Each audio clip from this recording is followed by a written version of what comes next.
किसान साथियों, अक्सर यह देखा जाता है धान की फसल में ज्यों ही धान की बालियां निकलनी शुरू होती हैं, हल्की अंदर हल्की बाहर ज्यों ही निकलना शुरू होता है तो उस धान की बालियां सफ़ेद कलर की निकलनी शुरू हो जाती हैं या पीली कलर की निकलनी शुरू हो जाती है। अक्सर यह समस्या हर किसान साथियों के साथ देखने को लगभग मिल जाती है। तो किसान साथियों, आज के वीडियो में हम आपसे इसी विषय में जानकारी शेयर करेंगे कि आखिर ऐसा होता क्या, क्यों है और इसका समस्या का समाधान क्या है।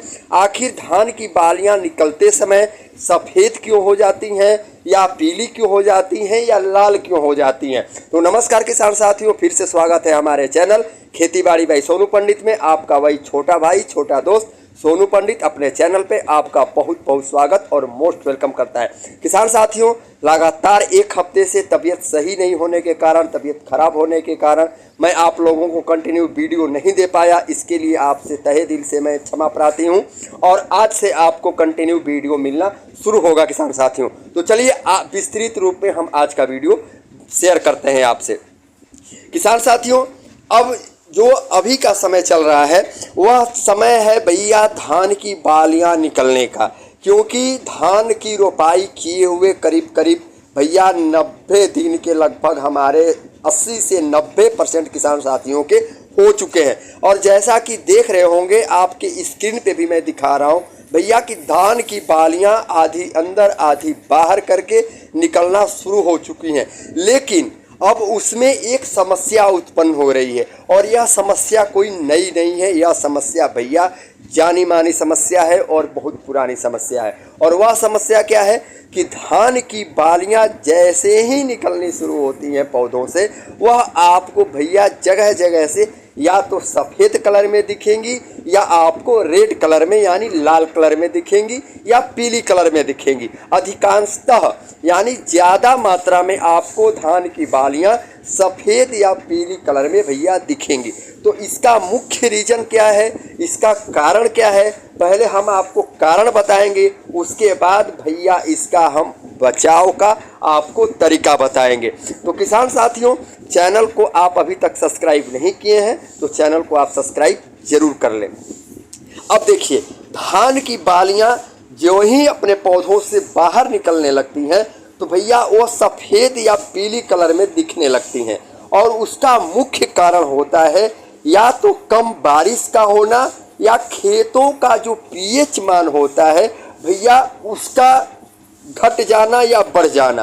और तीसरा है भैया आयरन की निरंतर कमी के कारण धान की फसल की जो भैया होती हैं पत्तियां सफ़ेद होंगी, पीली होंगी और या तो वह पीली पड़ने पे भैया धान के पौधों के विकास में समस्या उत्पन्न होने लगती हैं। और उसके साथ साथ धान की फसल में जो बाली भैया सफ़ेद होती हैं और पीली होती हैं वह भैया होती हैं तना छेदक कीट के कारण। यानी तना छेदक जो कीट होते हैं उनके वजह से आपके धान की जो बालियां हैं वह सफ़ेद या पीली कलर में दिखने लगती हैं। इस कीट की जो मादा होती हैं भैया वह पीले रंग की होती हैं, जिनके पंखों पर 2 काले धब्बे दिखाई देते हैं।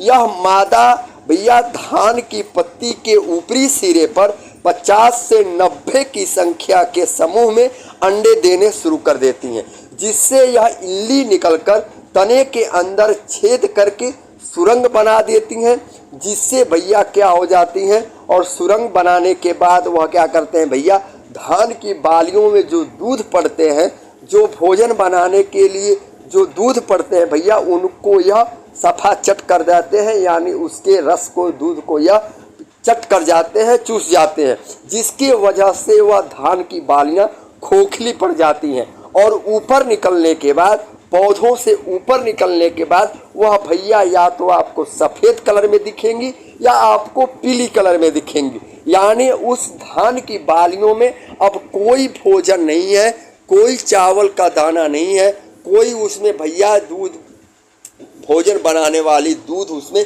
नहीं है। उसको तना छेदक जो कीट की इल्लियाँ होती हैं उसको उनके रस को चूस जाती हैं, जिसके कारण भैया वह सफ़ेद या पीली कलर की दिखाई देती हैं। अब इनके बचाव के लिए आपको क्या करना होगा किसान साथियों, कि इनके बचाव के लिए आपको भैया कुछ रासायनिक फर्टिलाइज़र और कुछ कीटनाशक दवाओं का प्रयोग करना होगा, जिसमें भैया आपको या तो जिस पौधों में यह समस्या दिखे उसको अपने हाथों से आप तोड़कर नष्ट कर दें, और उसके बाद आपको भैया लेना होगा फेरोमोन ट्रैप % वाला जो होता है, प्रति हेक्टेयर से आपको खेत में लगा देना है। या उसके बाद रासायनिक नियंत्रण के लिए आपको भैया एसिटामिप्रिड 0.40% प्लस क्लोरोपाइरीफास 20% EC वाला 1000 प्रति 400 लीटर पानी के साथ आपको छिड़काव कर देना है किसान साथियों। प्रति हेक्टेयर के हिसाब से 400 लीटर पानी में मिक्स करके आपको छिड़काव कर देना है।